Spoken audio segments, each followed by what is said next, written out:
નમસ્કાર વિદ્યાર્થી મિત્રો, હું પાર્થ રામાણી. આપણી આ યુટ્યુબ ચેનલમાં તમારું હાર્દિક સ્વાગત છે. આજે ધોરણ 10ની અંદર ગણિત વિષયમાં ચેપ્ટર નંબર 4 જેનું નામ છે દ્વિઘાત સમીકરણ. દ્વિઘાત એટલે કે બે ઘાત ધરાવતું એવું સમીકરણ. એના વિશે આ ચેપ્ટરની અંદર ભણવાના છીએ આપણે, કે જે ધોરણ 10ની અંદર ખૂબ જ અગત્યનું કહી શકાય એવું ચેપ્ટર છે. આજે આ લેક્ચરની વિડીયો લેક્ચરની અંદર પ્રસ્તાવના અને ઉદાહરણ 1-2 જોશું. ત્યાર પછીના આવનારા વિડીયોની અંદર તમને આગળનું શીખવવામાં આવશે. તો ચાલો જોઈએ પ્રસ્તાવના શું કહે છે.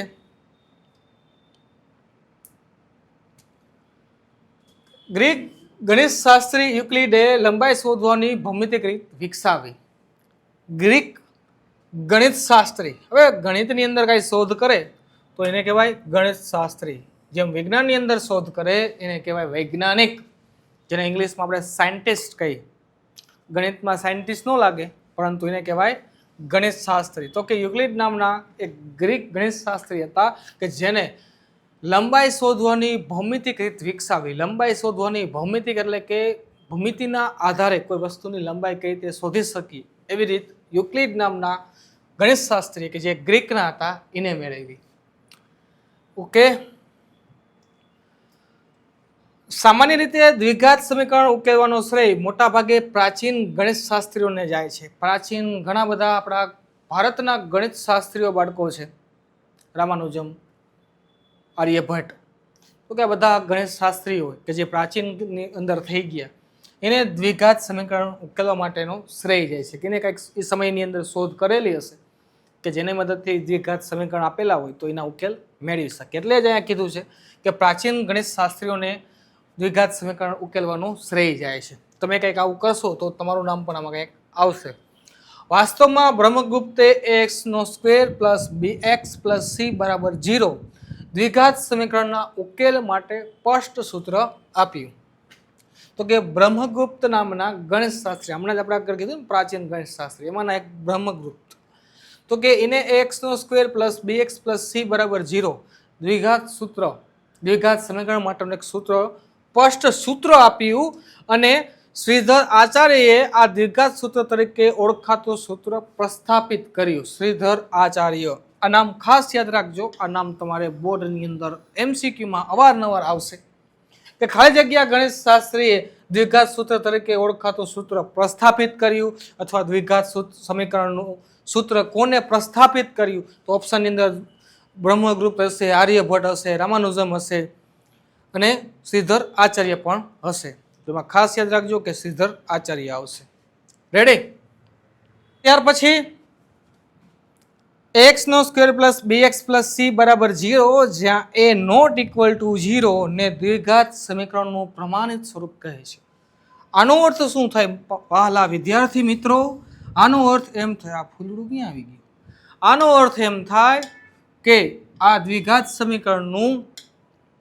સમીકરણનું પ્રમાણિત સ્વરૂપ એટલે કે આની મદદથી તમે અલગ અલગ પ્રકારના લાખોની સંખ્યામાં સમીકરણ બનાવી શકો. કેવા સમીકરણ? તો કે દ્વિઘાત સમીકરણ. શું કરવાનું સાહેબ? મારે બનાવવું હોય તો હું શું કરું? તો એની કિંમત અલગ લઈ લ્યો, એકડો લઈ લ્યો, બીની કિંમત દૂડી લઈ લ્યો, સીની કિંમત તીડી લઈ લ્યો, કોઈ પણ કિંમત લ્યો. આ સમીકરણમાં a b c ની જગ્યાએ મૂકી દો, એટલે કે ax² હતો એની જગ્યાએ આપણે એકડો દૂડીને તીડી લેવાની વાત કરી ને મેં, તો એની વાત કરીએ તો અહીંયા એક એટલે કે x² + 2x² + 3 = 0. લ્યો, આ બની ગયું. કાંઈ મોટી વાત નથી, કાંઈ મોટી માથાકૂટ નથી, સાદું સિમ્પલ સરળ છે.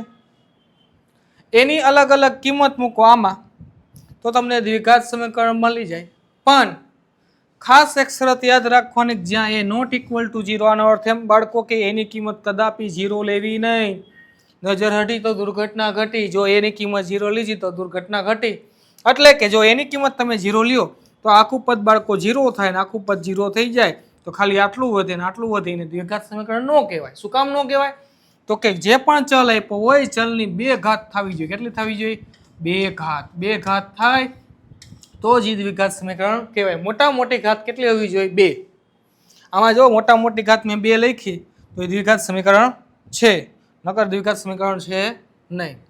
ત્યાર પછી જોઈએ ઉદાહરણ નંબર 1 તમારા ટેક્સ્ટ બુકની અંદર સરસ મજાનું ઉદાહરણ આપેલું છે. શું ઉદાહરણ આપેલું છે? તો કે જો તમારી રકમ સ્ક્રીનમાં સામે તમને દેખાય છે, હું આગળ ઊભો છું છતાં મારી પાછળ બોર્ડમાં ટક ટક ટક ટક ટક હાલે છે.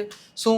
નીચે આપેલી સ્થિતિને ગાણિતિક રીતે વ્યક્ત કરો. જો ગાણિતિક રીતે વ્યક્ત તમને ટેક્સ્ટ બુકમાં જે રીતે દાખલો પૂછેલો છે એમાં હું ખાલી ગાણિતિક રીતે જ તમને લખી દઈશ. આખો દાખલાનું સોલ્યુશન નહીં આપું, કારણ કે જ્યારે હું તમને આદેશ અને લોપની રીત શીખડાવીશ, ભૌમિતિક રીતે શીખડાવીશ, પછી જ તમને હું આ દાખલો આખી વ્યવસ્થિત રીતે શીખડાવીશ. કારણ કે અત્યારે થશે એવું કે હું તમને કરાવી દઈશ, તમને આવડે લખી નાખશો, પણ પ્રોપર તમારા મગજમાં બેસશે નહીં. ઘણીવાર ગાણિતિક સ્વરૂપે પૂછ્યું હોય તો કઈ રીતે લખવું? તો જો પેલી રકમ છે જોન અને જીવંતિકા. જોન અને જીવંતિકા પાસે કુલ 45 લખોટી છે બાળકો. કેટલી લખોટી છે? 45 લખોટી. બંને 5-5 લખોટી ખોઈ નાખે છે. 5-5 લખોટી ખોઈ નાખ્યા પછી એની પાસે જેટલી લખોટી વધે, બે પાસે ટોટલ 45 લખોટી છે. બેયનો સરવાળો થઈને એક પાસે 45 નથી હો, એવું ન સમજતા કે બે પાસે, એક પાસે 45 બીજા પાસે 45, એવું નથી. બે પાસે થઈ, બે પાસે જો સરવાળો કરો ત્યારે 45 લખોટી થાય છે. બે 5-5 લખોટી ખોઈ નાખે છે, જેટલી પણ હોય એટલી.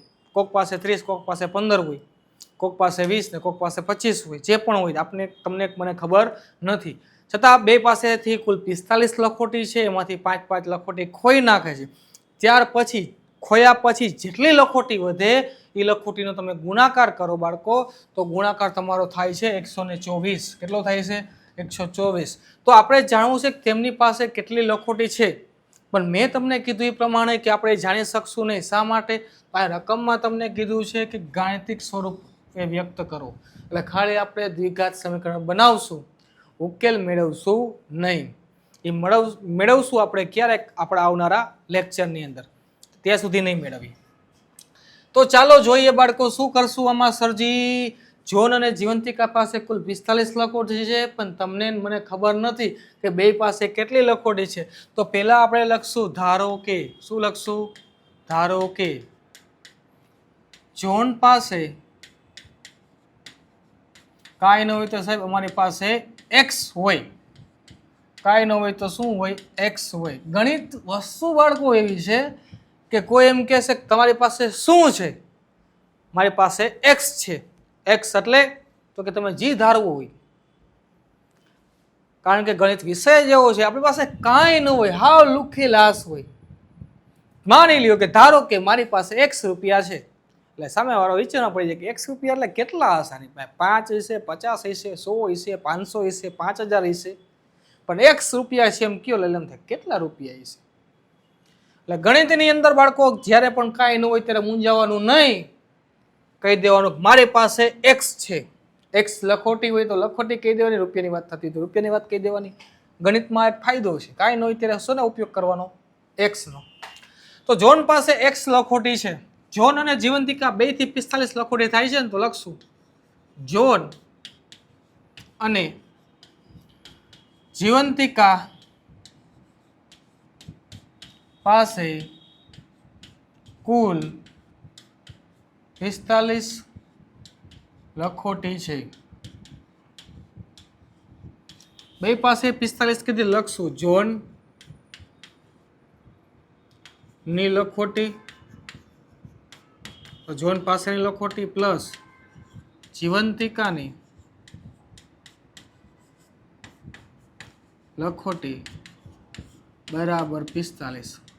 જોન પાસે કેટલી છે આપને ખબર છે x, જીવંતિકાની ખબર નથી, તો જીવંતિકાની બાળકો એમનું રાખશું 45. જીવંતિકાના સૂત્રનો કરતા બનાવો તમે તો તમને મળશે કંઈક આવું 45 - x. જોન પાસે x લખોટી હોય તો જીવંતિકા પાસે 45 - x લખોટી હોય. સાદું ને સિમ્પલ.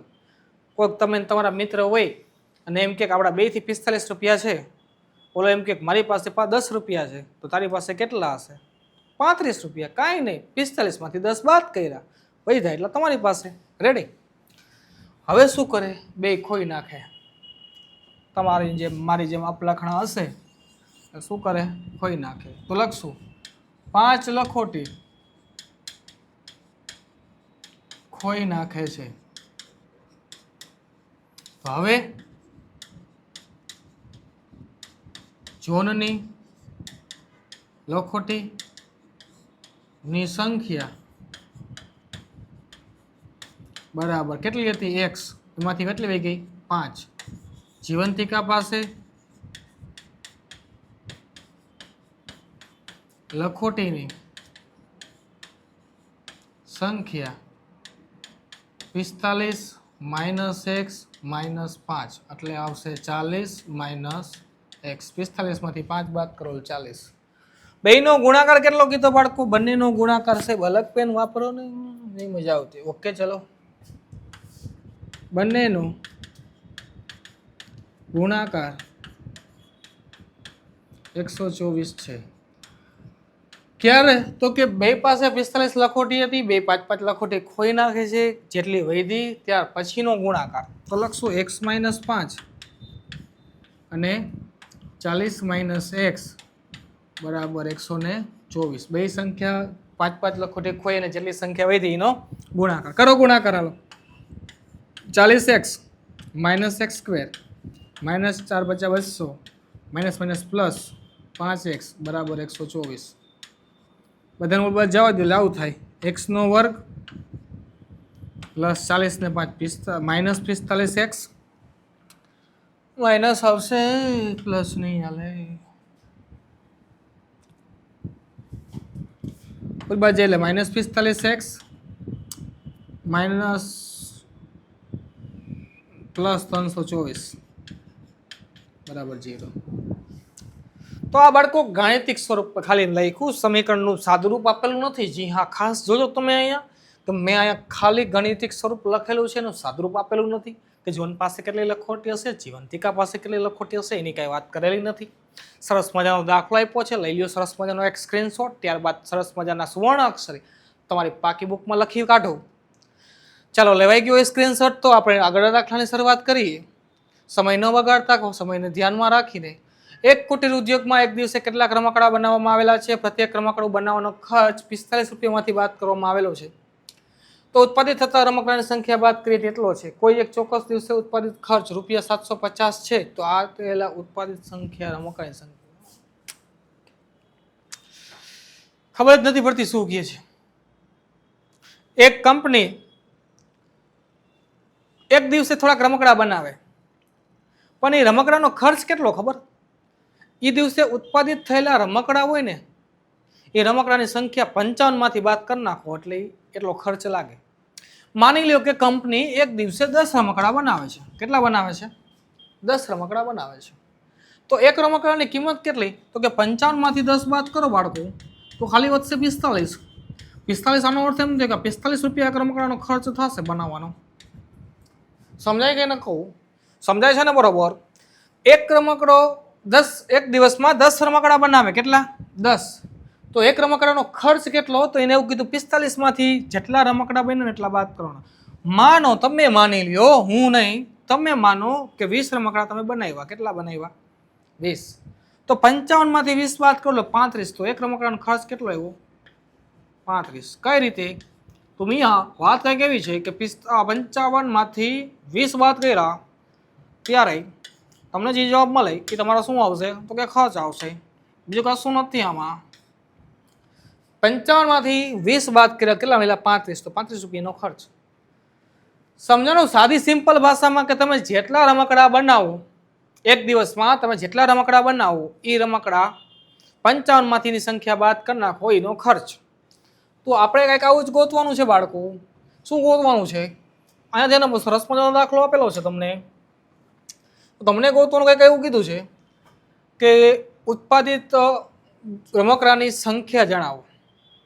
કોઈ એક દિવસે 750 રૂપિયાનો ખર્ચ લાગે. કેટલો? 750 રૂપિયા. પણ મેં તમને કીધું એમ કે ખર્ચ તો દાખલામાં નહીં જ મળે બાળકો. તો એના માટે તમારે શું કરવું પડશે? તો કે આપણા આવનારા વિડીયો જોવા પડશે. એના માટે તમારી ચેનલને સબસ્ક્રાઈબ કરવી પડશે. વિડીયો ગમે તો લાઈક પણ તમારે કરવું પડશે અને તમારા ભાઈબંધને શેર પણ કરવું પડશે. તો ચાલો જોઈએ. કુટીર ઉદ્યોગમાં એક દિવસે કેટલાક રમકડા બનાવે છે અને પ્રત્યેક રમકડા બનાવવાનો ખર્ચ 55 માંથી એક દિવસમાં ઉત્પાદિત થતા રમકડાની સંખ્યા બાદ કરી એટલો છે. તો આપણે ધારશું બાળકોમાં એવું કે ધારો કે એક દિવસે અથવા નિશ્ચિત દિવસે પણ તમે લખી શકો, એક દિવસે બનતા રમકડાની સંખ્યા x છે. હવે x રમકડા બને છે, કેટલા બને છે? x. તમને કે મને ખબર નથી, તો ત્યારે મેં તમને કીધું બાળકો કે આપણે શું કોઈ ન હોય ત્યારે આપણો સાથીદાર x હોય ગણિતની અંદર. x રમકડા બને છે. સંખ્યામાં છે બાંધો તમે આમ નો હાલે. રમકડા બનાવવાનો ખર્ચ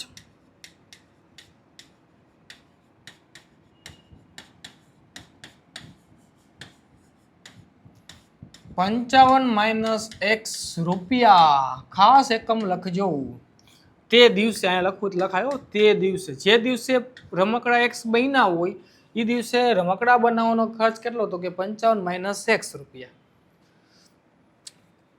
ચોક્કસ દિવસે કુલ ખર્ચ કેટલો લાગે છે? ચોક્કસ